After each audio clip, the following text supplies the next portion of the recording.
Broadway's biggest stars and shows are all right here on The Broadway Show. I'm Tamsen Fadal, so let's get going. Tony winner Jonathan Groff is back on Broadway playing the legendary Bobby Darin in the new musical, Just in Time. Let's send it out to Paul Wontorek. We're on the 9th floor of the Brill Building in this beautiful corner office. This is actually the office of John Gore, who is the chairman and CEO of John Gore Organization and owner of Broadway.com and The Broadway Show. This was once the office of Bobby Darin. Whoa. According to my sources, maybe 1963. I think he started TM Music, like a music company. Yes. And that's the year he got an Oscar nomination. Wow. Right? Yeah. So it was probably like a real height of his career moment, like overlooking Times Square. He's with Sandra Dee at that time. Yeah, I'm as sure well. she was in here. And we're just, a block from Circle and Square Theater. Wow. Where you're playing Bobby Darin every night. This is a real New Yorker, this guy. What's it like walking, the steps of a man like that? I know, it's interesting because Bobby Darin was this playboy crooner. Yeah. I'm, from Amish country, Pennsylvania. Like, in some ways, we couldn't be more opposite. And yet, from 7 years ago, when I started singing his music at the 92nd Street Y and this thing, I felt this kind of primal connection to him as a performer. And I think that what I connect to him most is this kind of passion and love for the audience and the need to perform. And then his music, I am fascinated. I mean, he came onto the scene with Splish Splash, which is kind of like a late 50s pop tune. And then he took a left turn and went kind of like Frank Sinatra and Sammy Davis were like the decade before him. Yeah. So after getting that pop hit, he then went into standards with his album. But then many left turns. His career went down so many paths. Yes, and then it was by the time it was the late 60s, early 70s, he was into the whole folk scene. Yeah. And so I also really connected with his ambition of finding a connection to all of those different places musically. He really did it all. Someday, I don't know how, I hope you'll hear my plea. Some way, I don't know how, she'll bring her love to me. His life story is, wow. He died so young, 37. Yeah. It's very easy to look at the story in kind of sad terms. I don't know if that's what we're getting in your Broadway musical. What is it like digging into the story, and how do you look at his story? When we start the show at Circle in the Square, people are coming into a kind of immersive nightclub environment. Mm-hmm. When we start the show, I'm beginning as myself in 2025 with this audience right now in this theater. As we were developing the show, that felt like kind of the most essential way to start the piece because of his kind of superpower of being in the present moment. I think part of his ability as a performer to be so extremely present was because of kind of the most essential piece of his life story, which is he was born with a weak heart. Yeah. When he was 8 years old, he got rheumatic fever, had several bouts with that, and then overheard the doctor tell his mom he wouldn't make it past the age of 16.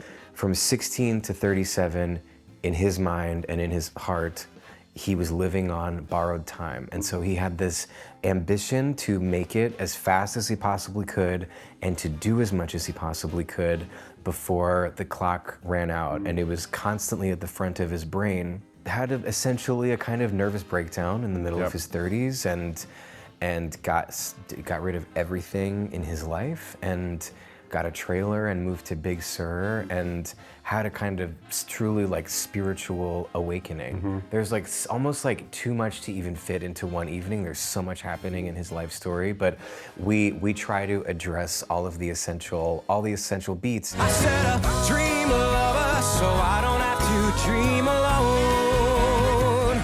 But we're really telling a story of joy, and it's a concert and it's a celebration. Exactly. I find it inspiring. What I hope and what I feel when I am inside of the material is this deep, profound passion for life. Even to feel I'm taking drum lessons, I'm taking piano lessons, and to feel those like pathways in the brain grow and to feel that kind of expansion is so thrilling and makes me feel alive and makes me feel grateful to be alive.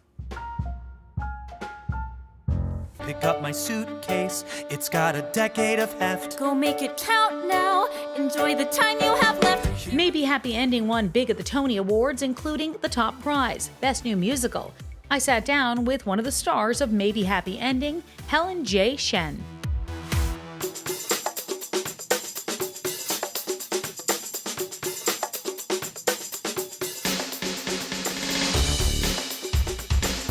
Maybe Happy Ending, but it's like maybe happy beginning for you in so many ways. Oh, that is such a lovely way to put it. I think it's been sort of around a year since I auditioned and did my first callback and found out that I was going to be going on this journey, and needless to say, it's been quite the year of just dream coming true after dream coming true. This is beyond anything I could have ever dreamed. I think even if I had tried to manifest something like this, it wouldn't have been even this good. The biggest dream was even getting to do it for an audience and bringing this incredible story and vision to audiences every night. And I get to do that 8 shows a week. I'm going tonight to do another one, and it just keeps surprising me and continues to teach me lessons about life that I just feel very grateful for. And then to have accolades and outside external validation on top is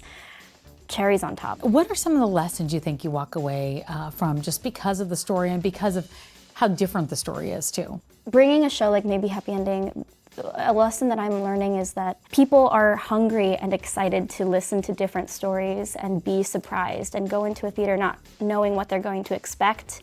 And that's been really lovely to bring that gift to people. And then the piece itself has such beautiful musings about mortality and being grateful for the little things in life and the little moments, maybe that seem quiet on paper, but are the little gems of life that we can then point to and really, I think like our Firefly moment is a great example of when we stop to smell the roses and we stop to actually appreciate how beautiful life can be. That's how we can connect with other people. Where it started on Broadway to where it is right now, could you have imagined that when it came out of the gate? 100% no. No, not at all. I think our tech is so glorious and so expansive and takes us all on such a transporting journey. But the story itself already does that without all of the bells and whistles. It's a wonderful addition to have those things. But when we were in rehearsals, we knew that the story was really special. We knew that Will Aronson and Hugh Park's work was just something that we all really wanted to do right by. You look at it, and I know there's a lot of young girls that come into New York every single day and are like, okay, that's what I want to do one day. And and you've done that. You've captured that brass ring. What does that feel like? Because there's responsibility that comes with that. Totally. I feel like I stand on the shoulders of so many who have come before me. I have since been able to speak to a lot of the titans that I looked up to growing up, and their work told me that it was possible for me to pursue something like this. And so I feel that when I go out to Stage Door every night and I see little kids at the stage door who have their minds opened in this way for the first time, that feels really exciting. And yeah, to be able to pursue my dreams and do something like this and sing for a living, tell stories for a living is such a privilege. I feel the weight of like my family's sacrifices. I feel the weight of the fact that there's people championing art and continuing to make that possible for people. And to add to that canon is really humbling. I'm really excited about it. Here's an exclusive musical performance from the Broadway.com studio. Dig out my suitcase, brush off the layer of dust. Pack up my life here, and then it's Jeju or bust. Here I go, time to give it a shot. Hope the car fits a lot, 'cause now I'm hitting the road. My books and albums, my expectations and fears. Small adventure, I guess it's been a few years. And I know this might even be fun. acting is done. I'm finally hitting the road. And no matter where and how far you drive, people say you're different when you arrive underneath an unfamiliar sky. Will my old concerns no longer apply? Pick up my suitcase, it's got a decade of heft. Go make it count now. Enjoy the time you have left. Here I go. Tell me I'll be okay. By the end of today, I'm finally hitting the road.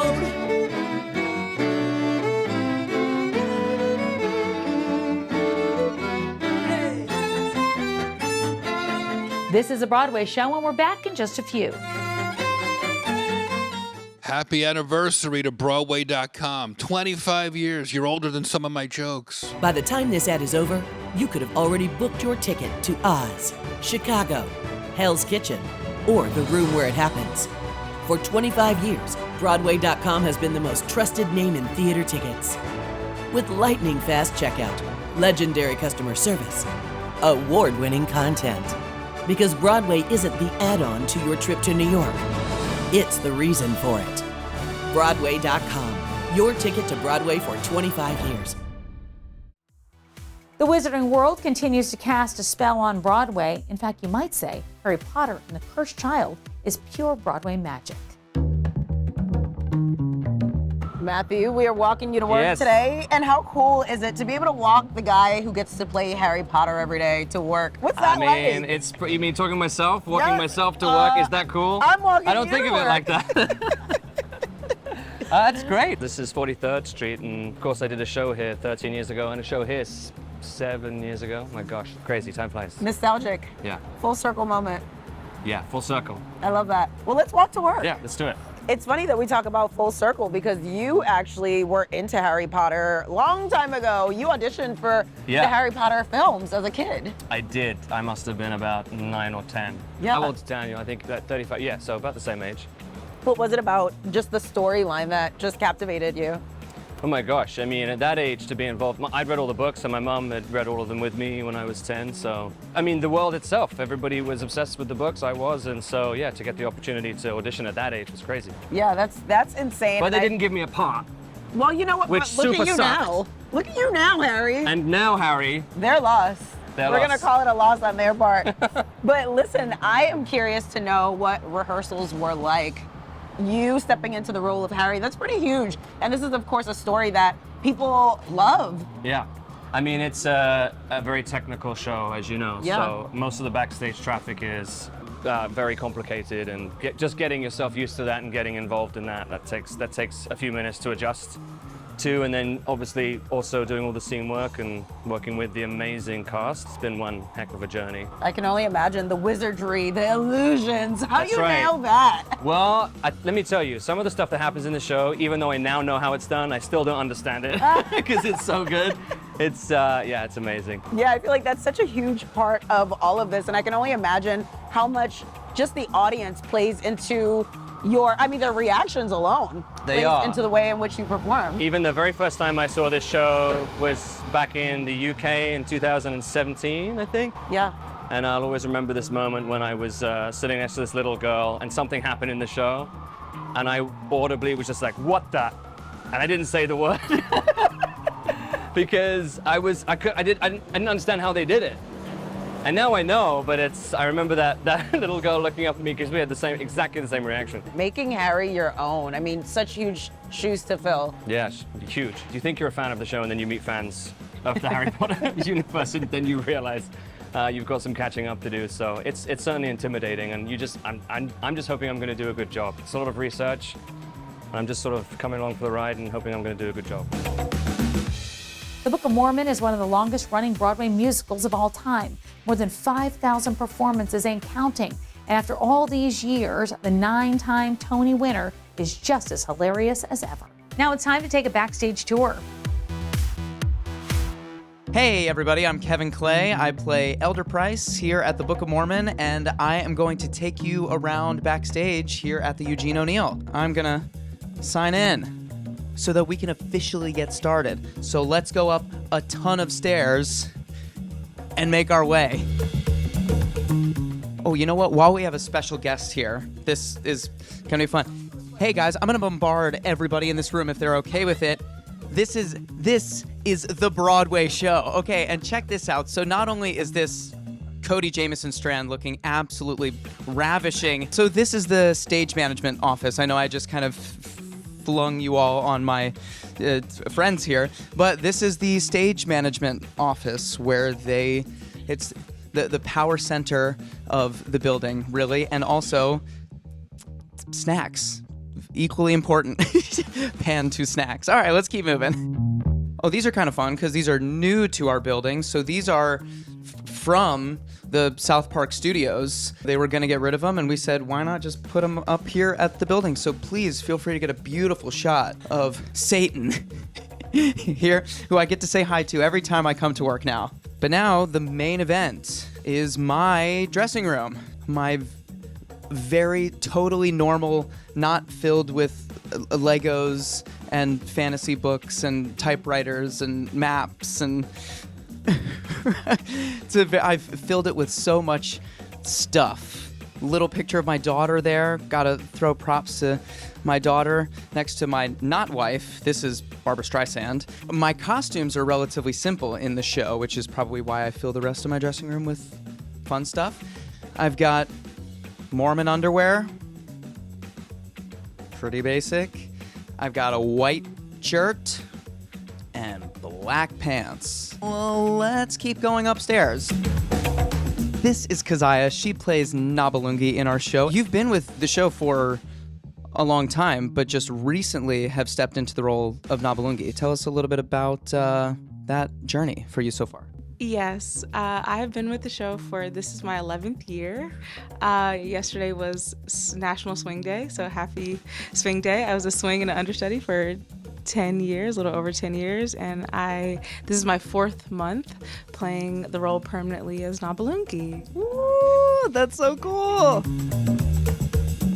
All right, so signing off here at the Eugene O'Neill with my past self and our wall of past selves. This has been super fun, but like Keziah was doing upstairs, singing and warming up and doing everything, I've got to do that too. So you guys need to get out of here so I can do my show.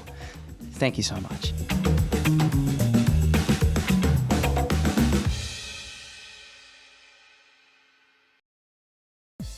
It takes a whole lot of people to keep a Broadway show running, from the stars on stage to the orchestra in the pit and all the people behind the scenes. Our man Perry is on the town.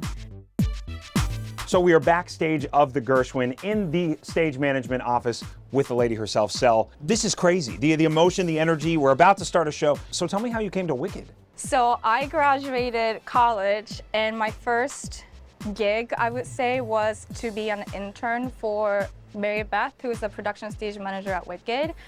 She was here when I was an intern more than 10 years ago. And I went to do many shows. I was on the road when I was 20s. I went to 42 states, I think, in America, because I did a lot of tours. Then I came back to New York City, and my lovely friends, 2 lovely stage managers, decided to leave Wicked after pandemic. I was the luckiest person at the time that they chose me to be a part of this production, and I feel very lucky still. So a show as massive as this, I mean, you've got flying bubbles, you've got, flying witches. You've got all sorts of things going on, and you're there, kind of running the whole rehearsal. Is that extra pressure? Oh, yes, every day. Every day there's the extra pressure because this show is so loved by everybody. Every day I start the show and I was like, you know what? I was that girl. I really loved this show. So I feel a little pressure that I need to do a good job for the audience or the girl I was like 20 years ago. Pretty much we have a great day and then we have fun at work, yeah. All right, I might be as much of a fangirl of Wicked as you are. Do you mind showing me around? Oh, I don't mind it at all. I can show you the calling station where we call the show. Let's do it. Okay. So this is actually where the magic happens. This is where you call it from. Yes, this is where we call. It's fantastic. We have a view of the stage right here. We don't have to use a monitor, but we have the monitor. So how many cues are you calling out of this thing? How many light cues are there in this show? So we have almost 300 cues. Almost 300 light cues, and that's not talking about the automation and all the magic. Yes, because we would flip these switches for automation and autofly and a rail. But yeah, we have 300 cues for lights. Just remarkable. So I know how amazing and wonderful this show is to me, but I gotta ask you, I normally say, what does Broadway mean to you? But it is the 20th anniversary of Wicked. What does Wicked on Broadway mean to you? It really means everything to me. I know a lot of people say their favorite show is Wicked, but mine is Wicked. I was listening and singing along with their original cast member, album. I was translating English to Japanese, the Wicked lyrics, just because I loved it so much. And I think if I didn't meet Wicked when I was middle school, I don't think I would be here, meaning I don't think I would have chosen this profession without Wicked.